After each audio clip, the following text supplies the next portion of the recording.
Victims of torture come from many walks of life. They are in all countries. They may be human rights defenders, migrants, journalists, persons with disabilities, indigenous people, or members of minority groups, or people from the LGBT community. Children too may be tortured, whether to obtain information or to put pressure on their parents and communities. The work of the UN Voluntary Fund for Victims of Torture indicates that today the number of children victims of torture is rising. In 2016, 5,279 child and adolescent victims of torture are estimated to be given assistance by organizations funded by the UN Fund, which represents a 35% increase compared to 2015.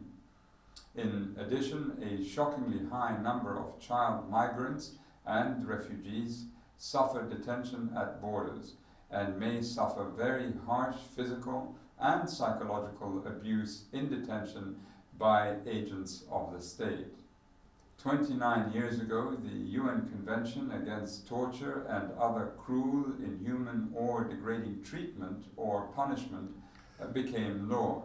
Today it is ratified by 159 states.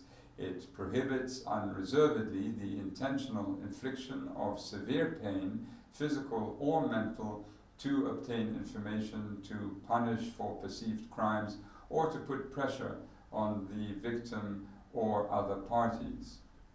Torture is a severe violation of human rights that can never be justified, even during wartime or when national security is under threat. Article 14 of the Convention further commits states to ensuring that all victims of torture under their jurisdiction obtain redress and, to the extent possible, rehabilitation. When states fail to care adequately for these and other victims, the UN Voluntary Fund for Victims of Torture steps in to help them obtain rehabilitation and redress. The fund, which is operated by my office and this year marks its 35th year of helping victims, has provided over $180 million to more than 630 organizations worldwide. In 2016 alone, the fund will finance 178 projects with $7.1 million, helping more than 47,000 victims in over 81 countries regain their dignity. Every victim matters. Helping the fund provide specialized rehabilitation to these men, women, and children is one very real way that each of us can make a difference, and it is a concrete manifestation of the commitment towards the elimination of torture.